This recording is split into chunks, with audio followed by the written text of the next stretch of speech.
Professor, Saúde. Olá, Débora. Como é que estamos? tudo bem, o senhor? Tá bem demais. The books on the table. Bom dia, Sofia. Meu inglês aqui é good. É o Californication. Eu ia começar cantando, mas fiquei com vergonha. Bem, crianças, vamos dar continuidade aí. Grande Vitor Hugo. Vamos dar continuidade aí ao nosso estudo de fisicoquímica, né? Falamos de pressão máxima de vapor. Vou só relembrar algumas coisinhas, responder duas questõezinhas aqui e passar para as propriedades. Pode contar. Califórnia. Não, Marçal subiu. Era Marçal subiu dele. Professor, você deveria fazer dupla com o professor Charles. Ei, já pensou? Eu gosto do Charles. Charles é gente boa demais. Pense no cara que eu dou valor. Além de gostar de café.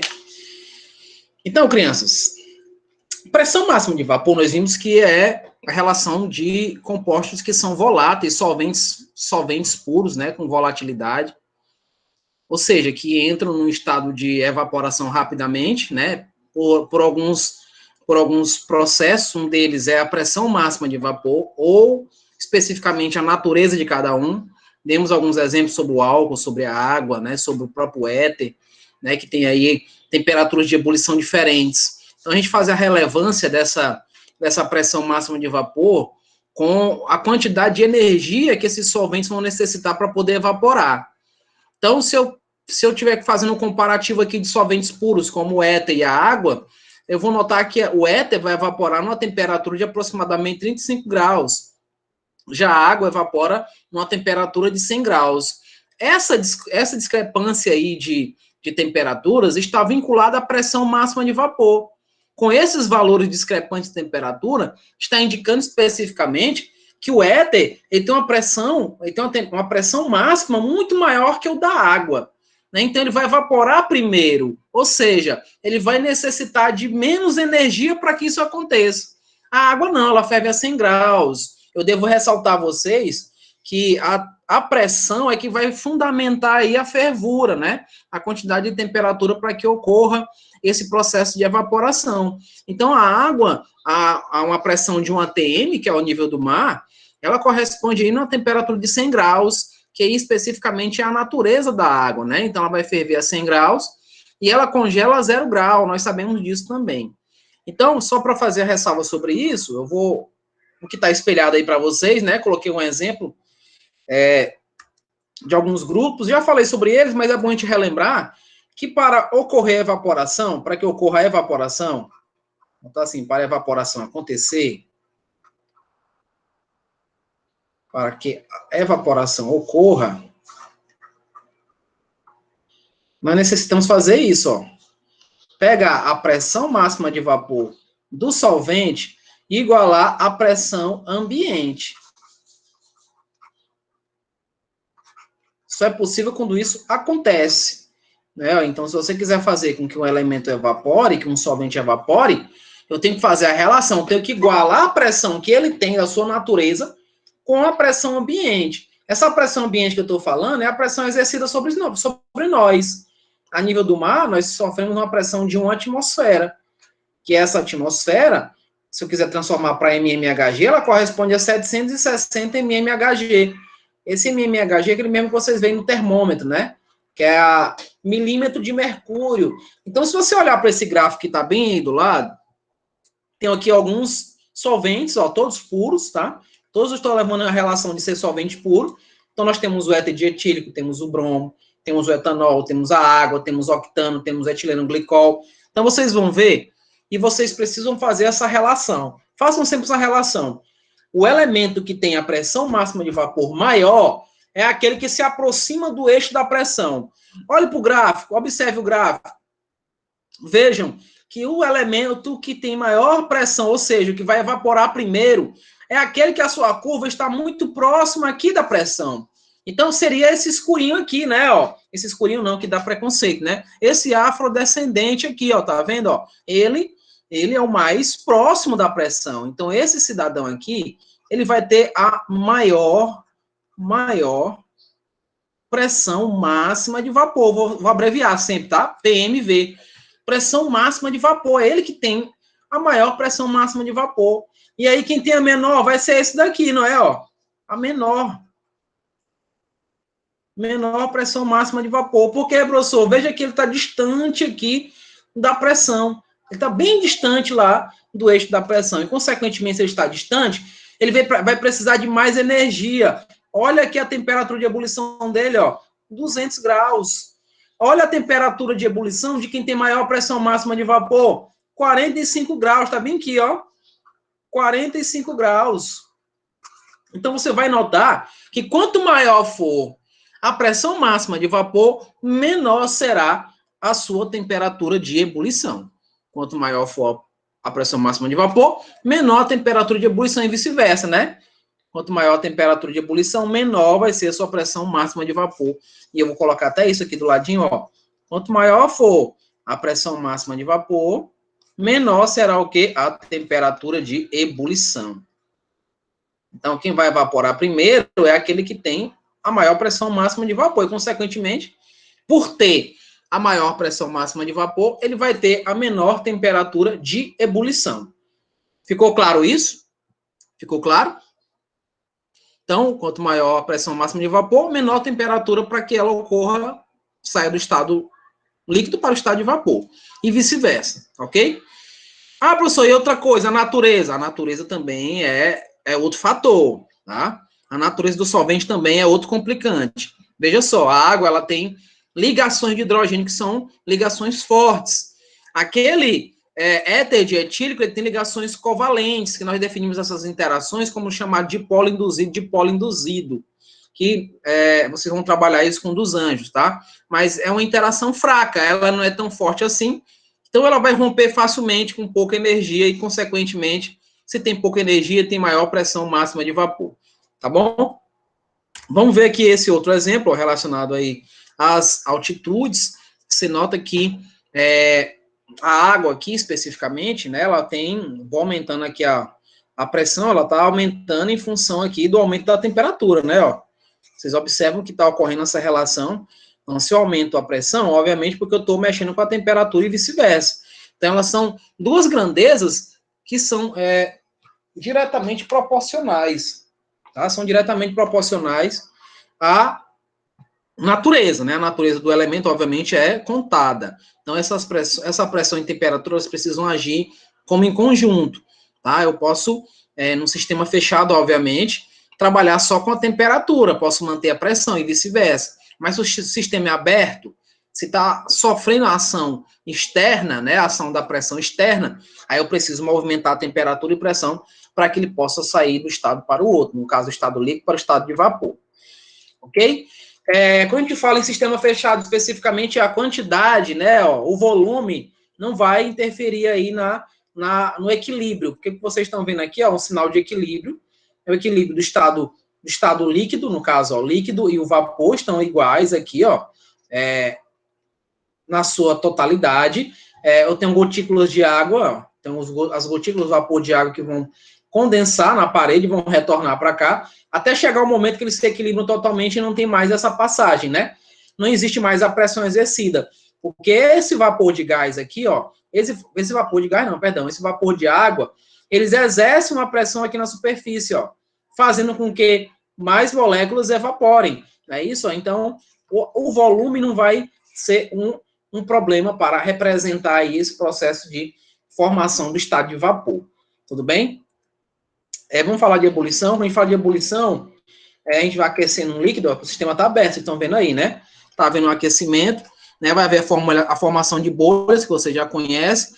Esse processo é o chamado convecção. Obviamente que aqui na superfície está sendo exercido pressão na superfície da água, né? Essa pressão é a pressão, numa totalidade aqui de 1 atm, a pressão do mar, a nível do mar, fazendo com que esse processo aqui demora um pouco, porque eu preciso igualar. Lembra que eu falei que tem que igualar para poder evaporar? Então, essas bolhas que vocês veem, quando a água está fervendo, é o processo de formação aí, né, da passagem, é a convecção. Vocês vão ver isso com o Christian vai falar muito sobre isso, quando ele estiver falando de dilatação dos líquidos. Ele vai falar das convecções, que é o que acontece nesse processo de ebulição. Então, você vai notar o seguinte, ó, que essas bolhas, elas vão para a superfície, ó, elas vão formar o processo de conversão, né?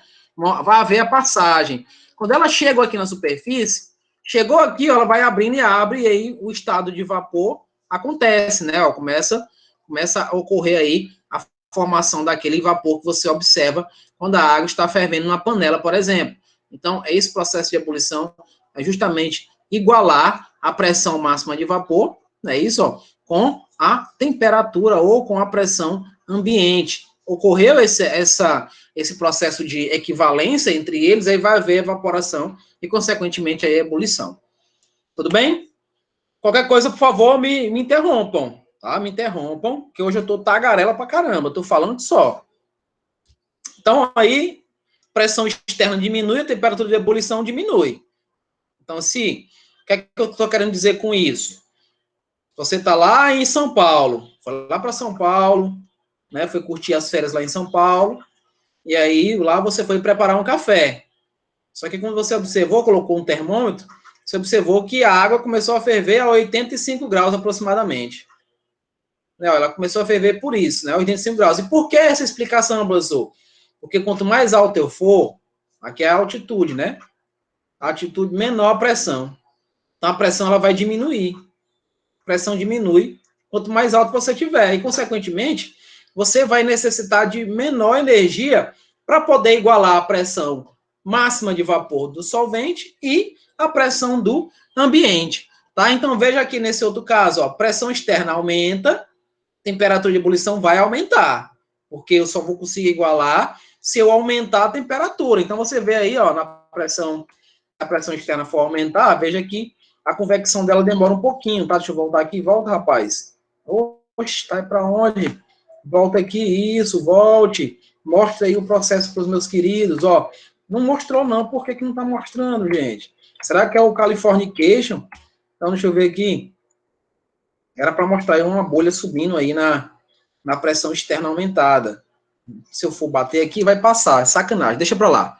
Então, nós sabemos que é isso, né? Se eu aumento a pressão externa, se ela aumentou, né? Chegou num nível bem maior de pressão, e isso eu estou falando ao nosso nível, então a água vai precisar de mais energia para poder evaporar.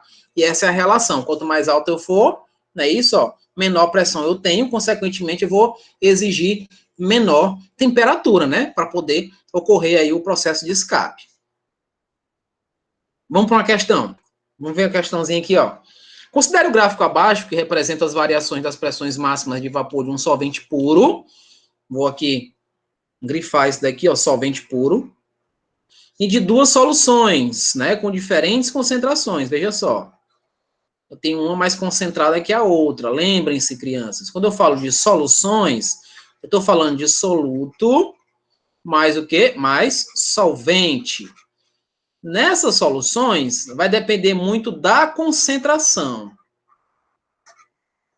Da concentração. Como assim, professor? Soluções concentradas, elas exigem mais energia, né, para ocorrer, por exemplo, o processo de escape.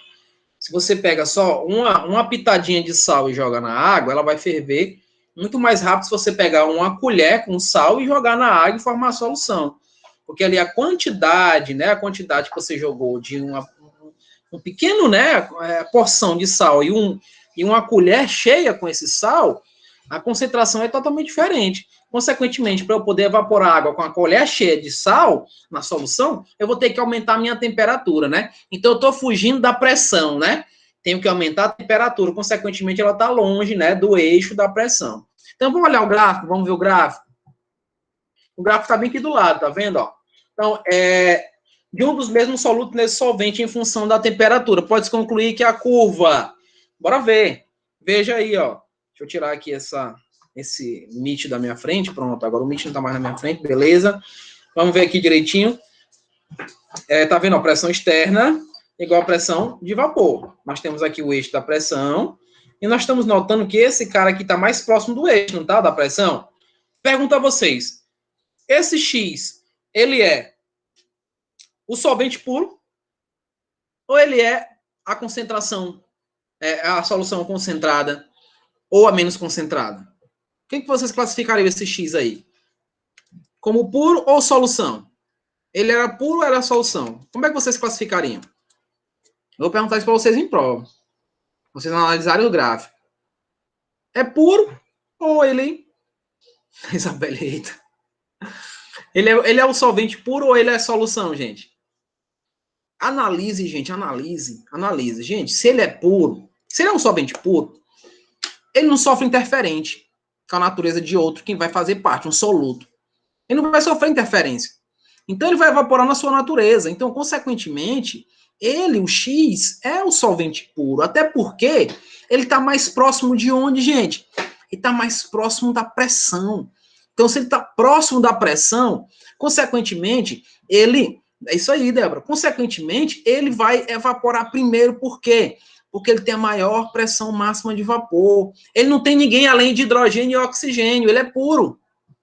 Os outros são solução. É o sal, é a água. Aí sim, eu formei uma nova natureza. Eu tenho uma mistura. Então, leve em consideração isso daí, gente. Leve em consideração isso daí. A mistura feita é uma solução. Então, eu tenho ali pressões, eu tenho ali temperatura de fusão e ebulição que são diferentes. Então, eu modifiquei o processo de evaporação. Inclusive, nós vamos ver isso daí na ebulioscopia, que eu vou falar ainda hoje. Parece nome de exame, mas é uma propriedade coligativa. Então, vejam só. Voltando lá para a questão. Esse X é um solvente puro. Ele é um solvente puro. Ele vai evaporar primeiro que todos. Por quê? Porque ele tem a maior pressão máxima de vapor. Consequentemente, a temperatura de ebulição dele é pequena. É pequena em relação aos demais. Então, se ele tem maior pressão máxima de vapor, ele tem menor temperatura de ebulição. Esse Y aqui, ó, é solução. Só que ele é solução menos concentrada, né? Menos concentrada. E esse Z também é solução. Só que é a solução totalmente concentrada. É a mais concentrada entre as duas. Então, quanto mais concentrado for, mais energia eu necessito. E, consequentemente, aqui eu vou ter a menor pressão máxima de vapor. Porque elas são inversamente proporcionais. Não esqueçam disso. Inversamente proporcionais. Então, vamos ver aí as alternativas. Letra A.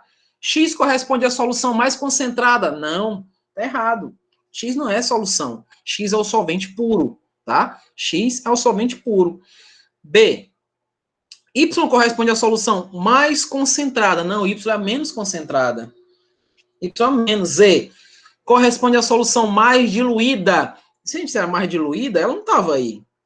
Né? Porque eu não tinha, se ela é mais diluída, consequentemente, eu tinha uma quantidade de soluto mínima, né? Que não ia interferir na pressão máxima de vapor. Então, ela não estava ali na ponta, né? Eu não estaria ali na ponta. Ela estaria, por exemplo, na frente, né? Do Y, enfim. Estaria na frente do Y. E letra C... Não, a letra C está dizendo que Z corresponde à solução diluída. Não é. Letra D. X corresponde ao solvente puro. Tá correto dizer isso? X corresponde ao solvente puro. O que vocês acham? Um X é o solvente puro?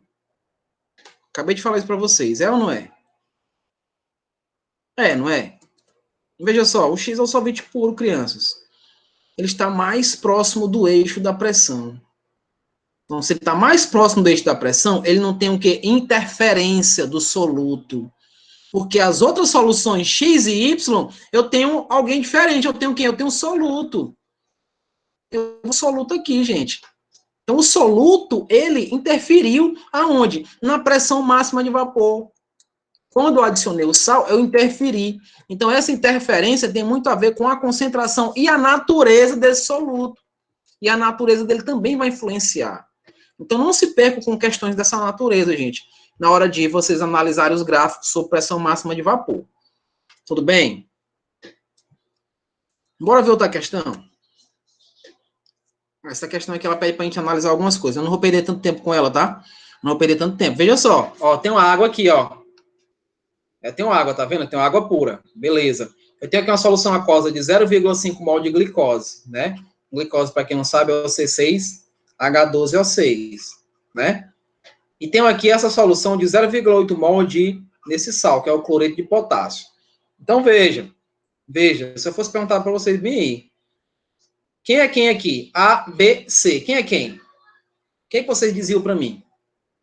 Note que, ó, se vocês observarem, a solução aqui, ó, elas têm as mesmas concentrações, né, ó. Então, não tem um mais concentrado que o outro. Tem a natureza, né, ó. Tem a natureza. O sal, gente, ó, ei, o sal, a natureza é iônica, né? Se é iônica, é porque ele tem aí o positivo e o negativo. Então, é forte, né, ó. Natureza iônica, não é verdade? Então, se eu fosse perguntar para vocês quem é o A, quem é o B, quem é o C, o A, quem seria? É a água, né, não? O A é a água, tranquilamente. Né, ó, porque até então, falei até para vocês isso daqui. Quando eu faço a solução com sal, eu estou fazendo uma solução eletrolítica. Eletrolítica, ou seja, ela vai formar o quê? Íons, né?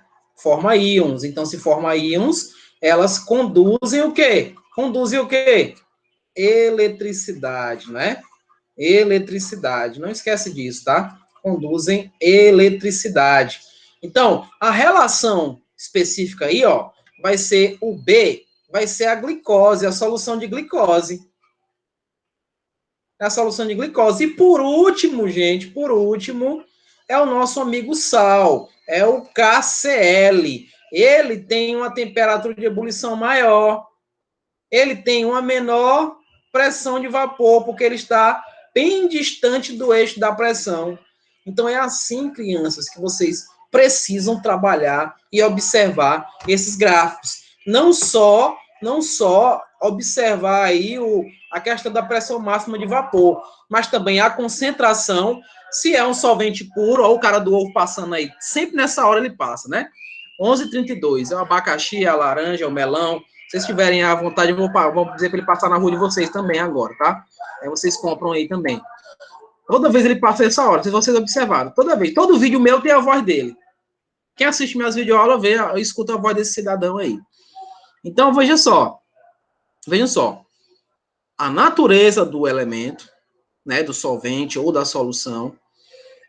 A concentração é importante, vocês notem que aqui ele botou as mesmas concentrações. Então, por exemplo, se eu tivesse mais concentração de açúcar, de glicose, né, que seria aqui, se eu botasse aqui, por exemplo, 1 mol, aí eu teria muito mais concentrado isso daqui. Então, consequentemente, ele seria o letra C.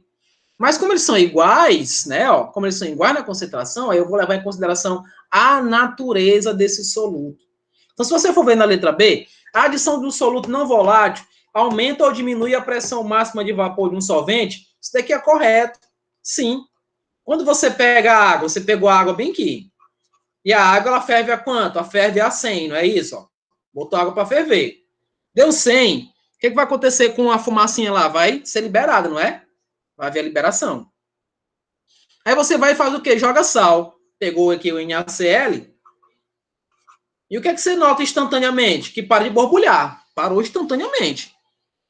Aí, com o passar do tempo, ela volta a borbulhar e sai a fumacinha de novo. Porque a gente conseguiu atingir a temperatura aqui do sal, que é de 180 graus. A gente conseguiu atingir novamente essa temperatura. Então, aqui nós temos uma solução. E o que foi que aconteceu para voltar a evaporar? Eu aumentei, houve o aumento aqui, ó.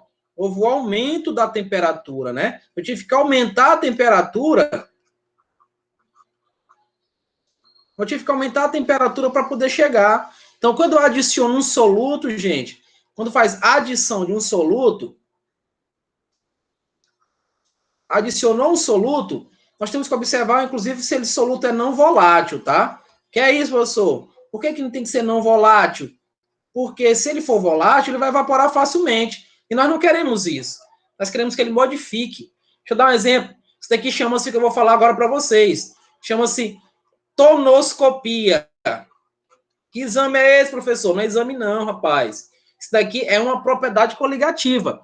A tonoscopia é adicionar solutos não voláteis e aumentar ou modificar a pressão máxima de vapor.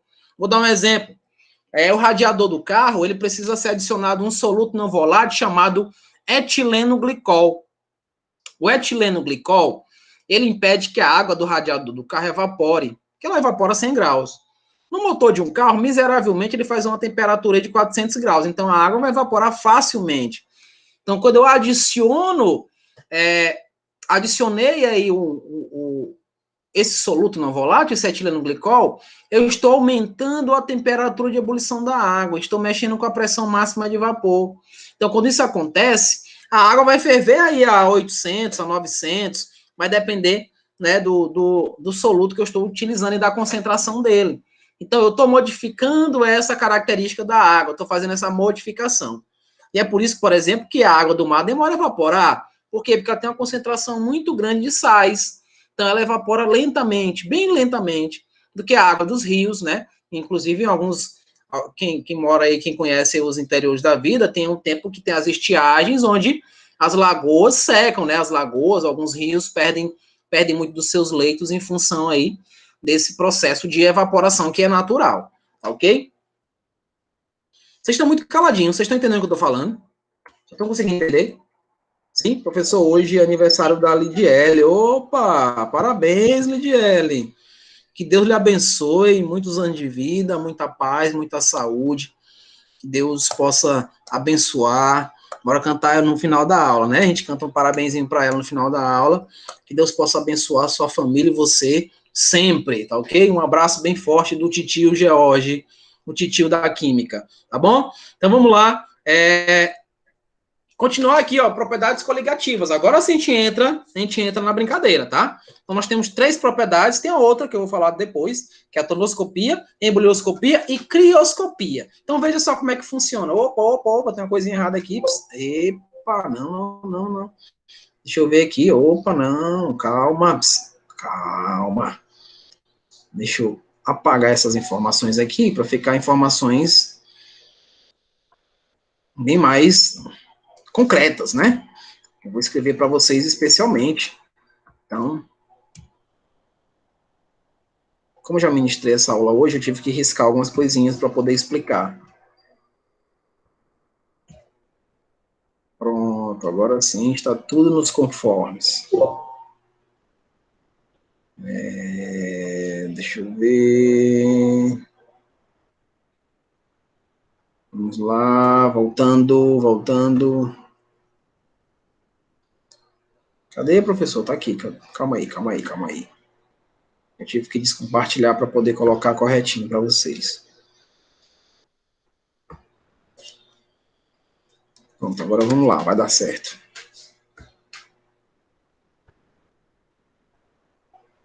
A gente fala de propriedades coligativas, falando das 4 que eu vou falar agora, vai aparecer para vocês, já deve estar aparecendo já. Deixa eu ver, vai aparecer, pronto, já está aparecendo. Vamos lá. As propriedades coligativas, né, ó, definição. São propriedades observadas em uma solução quando comparada com um solvente puro. Então, eu já estou falando de solução, né? Vou comparar com um solvente puro, nós vimos que a natureza de solvente puro é totalmente diferente de uma solução. Que depende apenas da quantidade do soluto. Então, o quanto que eu vou colocar do soluto, eu vou dizer que é a solução concentrada ou menos concentrada. Já mostrei isso daí para vocês. Então, as propriedades coligativas são essas aqui, ó. Que é a tonoscopia, parece nome de exame, né?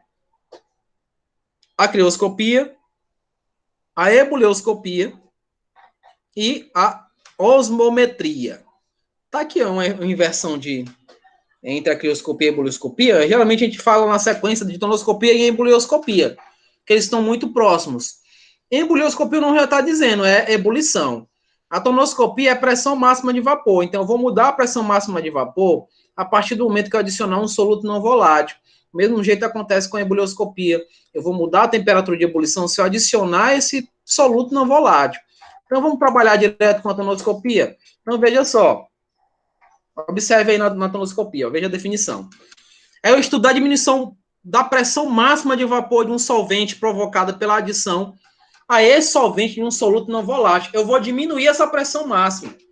Ou seja, quando eu adicionar um soluto não volátil, eu vou modificar aquela pressão máxima de vapor. Então, se tem elementos que têm a temperatura, tem a pressão máxima de vapor muito alta, né, que eu vou evaporar primeiro, eu não quero que evapore rapidamente, o que é que eu faço? Eu vou adicionar a um soluto, né, para poder diminuir, para poder baixar, né, essa pressão de vapor. Então, se você for ver aqui o exemplo que eu coloquei, temos aqui água pura, temos aqui a solução de água e glicose, e temos aqui a solução de água e sacarose. Se você for observar, A glicose e a sacarose, elas são muito próximas, e a concentração são as mesmas. Você observa que são as mesmas concentrações. Então, a glicose é o C6H6, e a sacarose é o C12H22O11, né? Então, a glicose é a C6H12O6. Então, eu junto aqui duas glicoses para formar a sacarose. A gente vai ver isso daí mais à frente, falando sobre isso. Então, vocês vão notar o seguinte, observe aqui, ó, que a água, naturalmente, o solvente puro, a 30 graus, ó, nessa pressão, vocês estão vendo, ó, 4,2 kPa, tá vendo aqui o escape muito fácil, né, ó, que o sistema é fechado, tá vendo que tá fechado aqui, então o escape tá ocorrendo muito facilmente. Então, tá vendo a pressão na superfície, tá vendo essa evaporação, porque eu tô aumentando a pressão lá, a temperatura permanece a mesma, mas se aumenta a pressão, também vai acontecer esse processo de escape.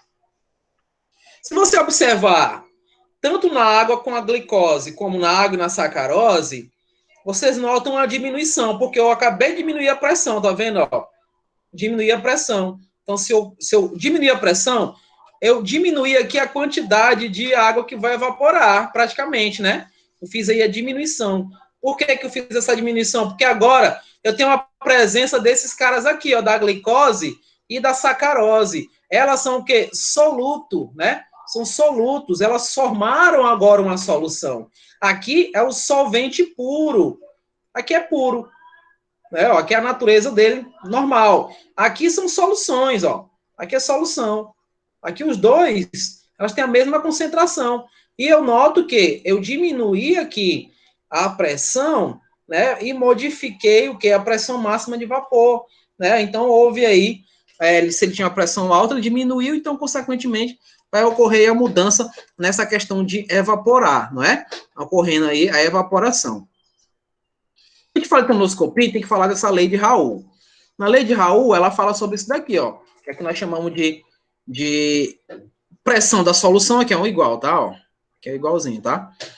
Que é a pressão da solução vezes a fração molar do solvente vezes a pressão do solvente puro. E quando a gente fala de lei de Raoult, a gente faz isso daqui, ó. Delta P, P0, igual a fração molar. Né? Então, é como se estivesse falando da variação. Lembrando que se é variação, eu vou apagar isso daqui, tá? Vou aproveitar para falar disso daqui. Seria a pressão do final menos a pressão inicial, né? Pressão final menos a pressão inicial, que é a variação, né? Tudo isso aqui relacionado a fração molar vezes essa pressão que nós temos aí como sendo pressão relativa. Então, é um cálculozinho matemático que se usa. Ah, professor, mas o que é fração molar? Fração molar é a quantidade de mol que eu tenho em uma matéria, né? Então, veja, se eu estou falando de uma solução ou de um solvente, eu vou chamar de 1, né? Se é o solvente é 1, se é o soluto... Não, se é o solvente é 2, né? Isso, perdão. Se é o soluto é que é 1.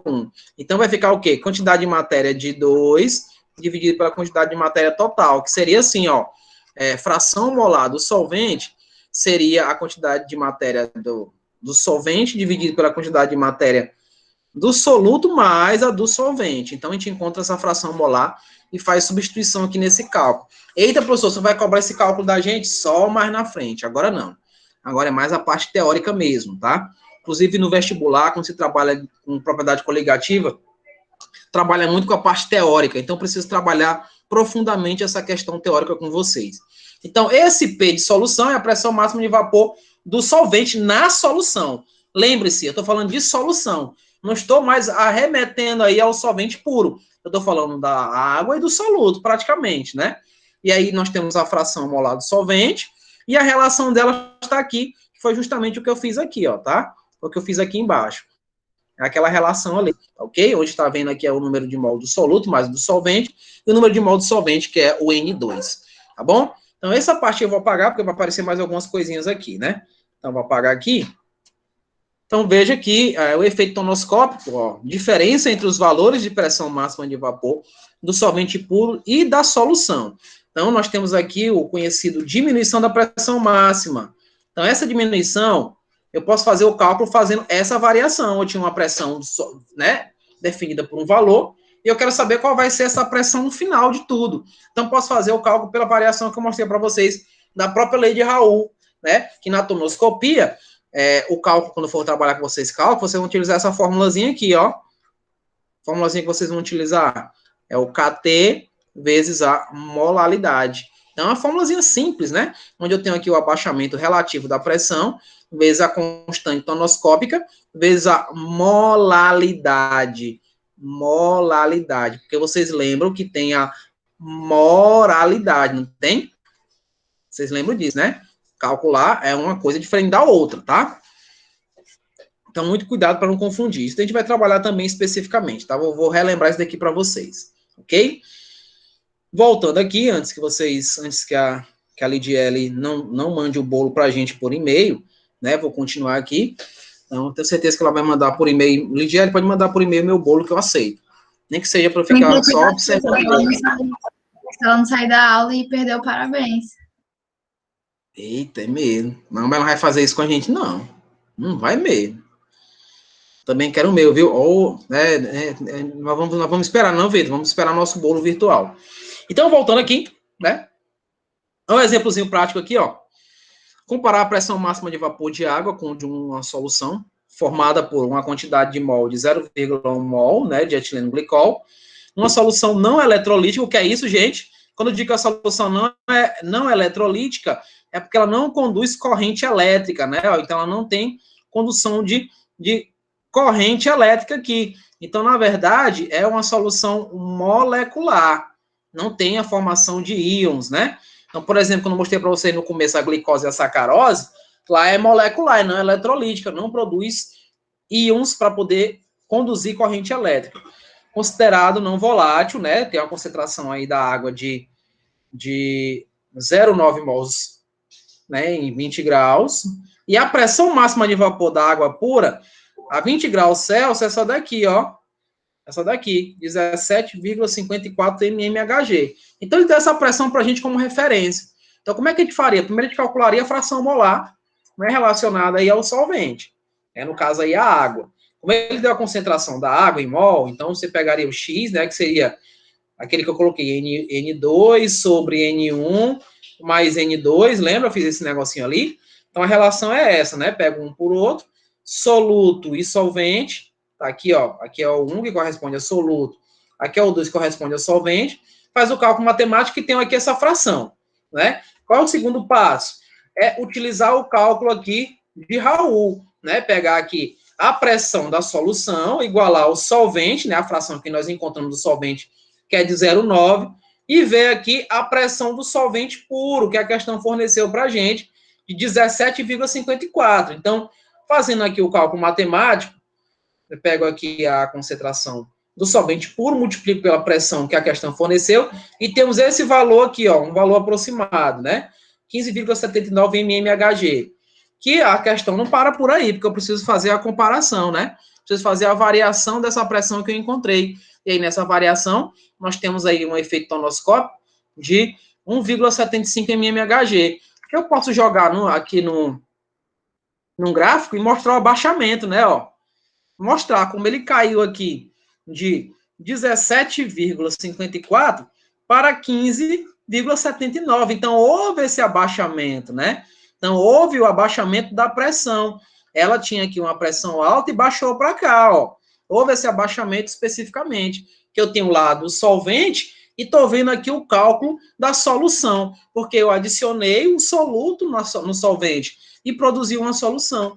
E não nós temos aí uma representação gráfica e de um cálculo matemático bem simples, tá? Que nós também vamos trabalhar. O professor vai ter isso na prova? Não, já disse e vou repetir. Não vou colocar cálculos. Eu quero que vocês façam análise da parte teórica dessas propriedades, tá? Então, nós vamos analisar, não vai ter cálculo, vai ter gráfico, isso sim, com certeza, mas cálculo não, ok? Características do soluto e o número de partículas da solução. Então, veja que o número de partículas também é fundamental. Se eu tenho muitas partículas, eles vão influenciar nessa temperatura, vão influenciar na minha pressão, vão influenciar no meu congelamento. Por que a água do mar congela superficialmente? Por que ela não congela um todo? Porque ela tem muito sal, ela é muito concentrada. Então, não vai congelar. Vocês já viram isso? Os pais de vocês preparando uma festa. Pronto, os pais da Lidiele hoje vão fazer um banquete para todos nós. lá no Coco Bambu, todos estão convidados.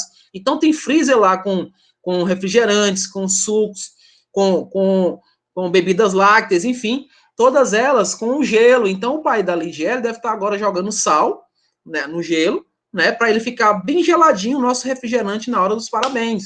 Então é um processo de crioscopia, onde nós vamos impedir que a água congele a 0 grau. Tá? Então a água vai congelar a menos 90, a menos 20, enfim, né? Vai depender da quantidade que eu estiver colocando, no caso aí de sal, que é o soluto, nessa solução. Então é dessa maneira que funciona. Então veja só, adição de um soluto, deixa eu colocar logo aqui, pronto. Ó. O número de partículas do soluto dissolvido em água está relacionado ao fato de um soluto sofrer ou não dissociação ou ionização. Gente, vamos relembrar o que é isso. Pessoal, o que é uma dissociação?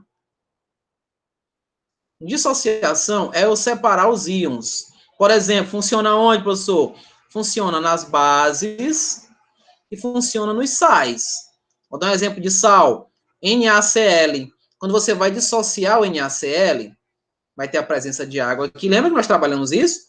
Então, vai liberar o cátion, Na+, e vai liberar o ânion, Cl-. Lembram disso? Então, isso daqui eu produzi íons. Quando eu tenho solução dessa natureza, tanto de dissociação ou ionização, são soluções o quê? Eletrolíticas. Eletrolíticas. Então, não esqueçam disso. Soluções eletrolíticas, tanto a dissociação quanto a ionização. A ionização também é da mesma natureza, ó. Eu vou fazer a formação de íons, mas ela só funciona com o quê? Com os ácidos. Vamos dar exemplo aqui. O HCl, ácido clorídrico, na presença de água, vai ficar o H+, mais o Cl-, ou seja, também é eletrolítico. Também tem a formação aí de íons e vai conduzir corrente elétrica. Então, se você for ver bem aqui, ó, nesse quadrinho, que só vai aparecer depois do que eu for indicar aqui, né? Deixa eu apagar essa parte de dissociação e ionização, que foi só para relembrar vocês. Deixa eu apagar isso daqui, rapidão, para a gente não perder muito tempo. Quando a gente pega solutos aí, ó, pega um soluto não eletrolítico, né? Não eletrolítico ou o próprio eletrolítico. No caso aí eu peguei a glicose. A glicose, ela é molecular, ela não é iônica, ela não produz íons. Então, veja, ó, solutos como a glicose e a sacarose, substâncias moleculares, quando dissolvidos em água, não originam íons. É o que nós estamos vendo aqui, ó. O que é que vai acontecer aí, professor? Não tem a produção de íons, mas o que é que acontece? Gente, pode anotar se quiser. Isso daqui, ó, essa formação de substâncias moleculares com água, elas são chamadas de solvatação. Solvatação. Essa solvatação, ela é um enfraquecimento da ligação. Você vai notar o seguinte, e quando eu peguei aqui a glicose, adicionei água, ela continua com a mesma formazinha, ó, tá vendo, ó? C6H12O6, não mudou nada. Eu só enfraqueci a ligação. Eu fiz a solvatação, o enfraquecimento da ligação de substâncias moleculares. Não consegui produzir íons e não vou conseguir pela natureza desse composto. Do mesmo jeito com a sacarose. Ela vai continuar a mesma, né, ó? C12, H22O11, continua a mesma. Então, ocorreu uma solvatação. Prosseguindo aqui, quando a gente vem para os iônicos, né? Ou com sais, ou com ácidos, aí a coisa muda. Porque eu tenho que olhar para a natureza. Veja só. Quando eu peguei aqui e separei o Na do Cl, quando eu fiz a separação, então ficou na proporção de 1:1. Então, é um mol de cada, tá vendo? Ó, um mol de cada, né? Então, tem um mol de Na e tem um mol de Cl-. Bem aqui no cloreto de cálcio, você vai ver isso daqui, ó. Quando eu separo, vai ficar aqui, ó. 2 moléculas, 2 íons de Cl-. Então, eu tenho 1 mol dele, ó, e 2 mols de Cl. Então, quando eu separo, eu tenho que estar ligado nas quantidades, no chamado equilíbrio. Tem que estar equilibrado. Então, esse equilíbrio é o chamado equilíbrio de carga. Então, quando você se deparar com essas situações, o molecular não, vai ser a mesma quantidade. Agora, os iônicos, no processo de ionização, dissociação, você tem que ficar muito ligado com as quantidades que você vai ter que produzir. Outro exemplo aí, ó. O sulfato de alumínio aqui embaixo. Se eu faço a separação, ele tá assim, ó. Tem 2 mols aqui, ó, direto de alumínio 3+, mais 3 mols direto do sulfato. Então, veja, ó, 2 mols de alumínio e 3 mols do sulfato. Então, esses valores, gente, eles vão interferir nessa propriedade, eles interferem. Então, se eu perguntar para vocês aqui, qual é o que vai evaporar primeiro? É o NaCl? É o cloreto de cálcio? Ou é o sulfato de alumínio? Óbvio que vai ser o NaCl, porque ele tem menos partículas. 1 mais 1 aqui, crianças, ó. 1 mais 1 é quanto? É 2. Então, eu tenho 2 mols no geral, né? Eu tenho uma concentração 2. Aqui são 3, ó. 1 mais 2, ó, eu tenho 3. Eu tenho 3 mols no geral, na relação aí desses íons, as partículas, os íons que estão relacionados. E aqui eu vou ter 5, que é 2 mais 3. Então, eu tenho 5. Esse amigo aqui nosso, ele vai demorar a evaporar, porque ele tem mais partículas, ele tem mais participação na formação dessa solução. Então, isso é importante vocês lembrarem, tá ok? É importante vocês lembrarem, vocês olharem a natureza de um todo. Então, vamos lá para aquela definição ali. A adição de solutos não voláteis sempre provoca a diminuição da pressão máxima de vapor do solvente. Então, adicionou, ele vai provocar essa diminuição. Isso é fato, né, ok? Então, a mesma quantidade de partículas do soluto dissolvido sempre resulta no mesmo valor de pressão máxima de vapor. Então, se eu tenho aqui 1 para 1, 1 de glicose, 1 de sacarose, né? Então, eu tenho uma partícula resolvida. Então, 2 mol de glicose, 1 mol de cloreto de sódio, geram 2 partículas. Então, isso daí vai interferir na maneira direta, interfere diretamente. Outra coisa, quanto maior o número de partículas do soluto dissolvido na solução, menor será a temperatura máxima de vapor. Então, né? Então, quanto mais eu tiver, né, menor vai ser a temperatura, interferir totalmente. Né? Eu fiz a interferência total, porque eu tenho muito mais partículas ali. Então, está tudo relacionado com a natureza desse soluto que eu vou adicionar. E um detalhe importante, soluto não voláteis. Solutos não voláteis, tá ok? Ui, falei demais. Vamos ver aqui um exemplo, ó. Em qual solução aquosa apresenta maior pressão máxima de vapor? Então, a gente tem que ver, né, ó. Eu tenho aqui as duas soluções, solução 1, solução 2. Tem aqui as quantidades, veja que é a mesma, né, ó. Mas a natureza, essa daqui, ó, é a sacarose. Então, a sacarose, ela é molecular. Ela é molecular. Então, gente, ela não apresenta íons, né? Não há formação de íons. Aqui é iônica, né? É isso, ó. É iônica aqui, ó. Então, ela é o quê? Ela vai apresentar o quê? Íons, né? Vai ter a formação de íons aí na sua totalidade. Um é não eletrolítica, a outra é eletrolítica. Então, vamos lá. Calcular o número de mols de partículas do soluto em cada solução. Então, veja. Tá vendo aqui solução 1, ó, tem 2 vezes 10 a menos 6 moléculas, no caso aí, mols de partículas, pois não ocorre ionização, né, não tá ocorrendo ionização, continua mesmo. Aqui, eu vou ter 6 vezes 10 a 23, pois ocorreu dissociação iônica. Por que é 6, professor? Eu não entendi por que é 6. Porque se você for pegar, ó, dissociei ele, ó, tem 2 mols aqui de NH4 e tem 1 mol de SO4, 2 menos. Então, 3, né, ó. Deu aqui uma somatória 3. Como eu já tenho uma concentração bem aqui, tá vendo, ó?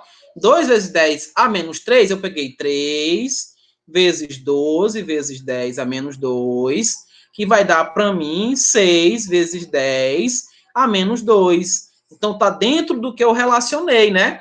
Dentro do que eu tenho de quantidade em mol desses íons. Então, se está ali dentro, então ele vai ter uma certa interferência, né? Então, ó, vamos lá. Para concluir, a gente bateu os parabéns da LDL. Identificar a solução com maior pressão máxima de vapor, sabendo que quanto maior for o número de partículas, menor será a pressão máxima de vapor. Então, se menor será a pressão máxima de vapor, é sinal de que ele vai evaporar, né, com a temperatura altíssima, né, não? Se ele tem menor temperatura de vapor, precisa de mais temperatura para ele poder evaporar, não é verdade? Então, quanto maior essa concentração, né, isso, ó, quanto maior essa quantidade, menor vai ser a pressão máxima de vapor. E, consequentemente, mais energia para ele poder evaporar. É o que aconteceu aí, tá ok? Ebulioscopia deixa para a próxima aula.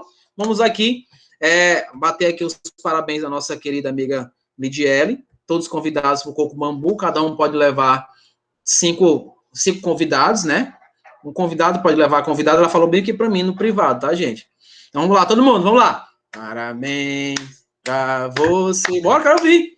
Essa data querida, muitas felicidades. Só eu e a Sara. Muitos anos de vida. Parabéns pra você, data querida, muitas felicidades, muitos anos de vida. Parabéns, felicidade, muita saúde, muita paz. E o seu presente é estudar Química hoje. Eita, presente de grego, hein? Aparece aí, Lidiele. Aparece aí, Lidiele. Aparece aí. Já parece de adulta, fez 12 anos, né? Olha aí, já é uma pré-adolescência, né? Já consegue atravessar a Frei Serafim sozinha, se Deus quiser. Né? Ainda é perigoso, professor. Ah, é verdade. Até para mim que só tenho 15 anos, é perigoso. Então, gente, até a próxima. Um abraço para todos. Estudem, revejam esses vídeos, curtam, mandem para amigos, mandem para os parentes, mandem para o pai de vocês para assistir, tá? Para ver que o conteúdo é um conteúdo de cotidiano, tá bom? Não deixem passar as oportunidades. Esse vídeo já tá gravadinho, eu vou salvar e vou botar no sala de aula, tá bom? Um abraço, gente, e até a próxima, se Deus quiser. Tchau, professor, até mais. Bom final de semana. E Californication para todos vocês. Californication, tchau. Tchau.